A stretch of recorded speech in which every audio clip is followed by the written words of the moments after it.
Diabetics কম আছে, 4.6 আছে।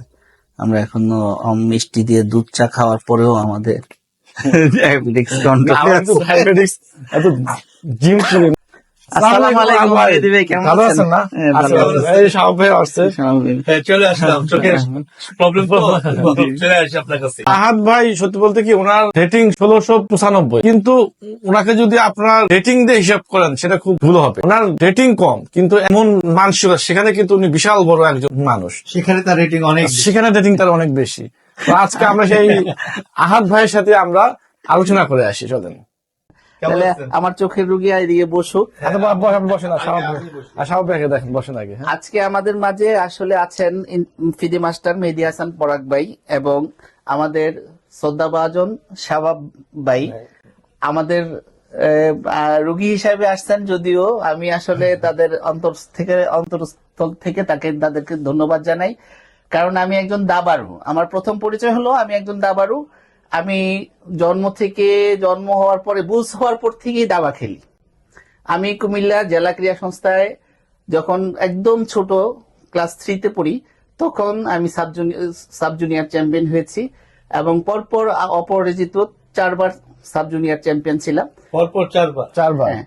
এরপর যখন আমি জুনিয়রে উঠি, জুনিয়রও আমি পরপর প্রায় 3বার অপরাজিত চ্যাম্পিয়ন ছিলাম এবং সিনিয়রে ওঠার পরপরই আমি কুমিল্লা জেলা ক্রীড়া সংস্থাতে আমি 3বার চ্যাম্পিয়ন হই এবং পরক্ষণেই আমি আমাদের কুমিল্লা থেকে একটা টিম নিয়ে এসে ঢাকায় 2য় বিভাগ দাবা লীগ খেলি। সেই টিমের ক্যাপ্টেন ছিল আসাদুজ্জামান আসাদ ভাই এবং ভাইস ক্যাপ্টেন ছিলাম আমি।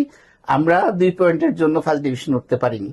আচ্ছা আচ্ছা। কর্মজীবনে আসার পরে আমি সবসময় চেষ্টা করেছি, বিশেষ করে মেহেদী হাসান পরাগ ভাই, যিনি আমাদের চেস এন্ড বাংলাদেশ নিউজের সাথে সম্পৃক্ত এবং বিভিন্ন দাবারুদের তৈরি করাতে ওনার যে অগ্রগণী ভূমিকা, সেই ভূমিকার জন্য আমি অনেক কৃতার্থ। আমি সবসময় ওনাদের ফেসটা ফলো করি এবং দাবারুদের কোনো বিপদে আপদে পরাগ ভাই এবং শাবাব ভাই এবং আমাদের দাবারুরা যেভাবে জড়িয়ে পড়ে, আসলে আমরা মনে করি যে বাংলাদেশের সকল দাবারু একটা পরিবার। আমরা এক ভাই আরেক ভাইয়ের জন্য যেরকম ভাবে ঝাঁপাইয়ে পড়ি, আমিও চেষ্টা করি সেরকম ভাবে ঝাঁপাইয়ে পড়ার জন্য। আমি ওএসবিতে আছি এবং পাশাপাশি আমার চেম্বারে আমি রুগী দেখি। আমার রুগী দেখার চেম্বারটা কোথায় আসলে? চেম্বারটা মিরপুর 1 নম্বরে আল রাফি অপটিক্সে। আচ্ছা, আর ওএসবিটা কোথায় আসলে? যদি আমি অনেকবার গেছি। এটা ওএসবি হলো সবার জানার জন্য। ওএসবিতে হলো বাংলাদেশ চক্ষু চিকিৎসক সমিতির একটা হাসপাতাল, সেটা মিরপুর 2 নম্বরে হার্ট ফাউন্ডেশনের পাশেই। আচ্ছা আচ্ছা। ডায়াবেটিক্স কম আছে, 4.6 আছে।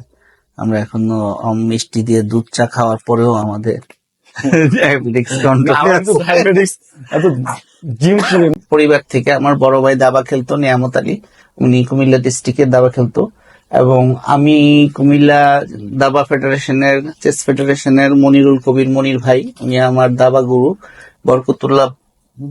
বরকতুল্লাহ ভাই, উনিও আমার দাবা গুরু এবং সিমানুল ইসলাম সিমান ভাই, যিনি ঢাকায় মহানগর খেলতেন এবং ন্যাশনালেও খেলেছেন।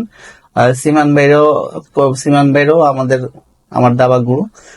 ওনাদের থেকে আমি শৈশব থেকেই ওনাদের সাথে আমি দাবা খেলতাম এবং আমার সবচেয়ে মজার বিষয় হলো, আমি যখন কুমিল্লা কলেজে একটা দাবা কম্পিটিশন হয়েছিল কুমিল্লা দাবা সমিতির উদ্যোগে, ওইটা তখন বরকত ভাইরা দাবা সমিতিটা পরিচালনা করতো। আমি সেই শৈশবে ক্লাস 3-তে থাকতে আমি সাব জুনিয়র চ্যাম্পিয়ন হয়েছিলাম। আচ্ছা আচ্ছা। তখন থেকেই কুমিল্লা অঞ্চলে কুমিল্লা জেলা ক্রীড়া সংস্থা এবং কুমিল্লা দাবা সমিতি, দাবা সংস্থা, আমাদের 2টা গ্রুপ ছিল। দুটা গ্রুপে তখন কিন্তু একটা কম্পিটিশন ছিল যে বিভিন্ন পাড়ায় পাড়ায় কিন্তু আমাদের দাবা খেলা হইতো। আমার দেখা যাইতো আমার স্কুল জীবনে অনেক ক্লাস ফাঁকি দিয়েও আমি দাবা খেলেছি। আসলে দাবার কথা যখন মনে হয় তখন আমার আসলে শৈশবের কথাই বেশি মনে পড়ে। তো আপনাকে অনেক ধন্যবাদ আহাদ ভাই আমাদেরকে সময় দেওয়ার জন্য এবং আমাদেরকে ফ্রি আমাদের এই ট্রিটমেন্ট করার জন্য।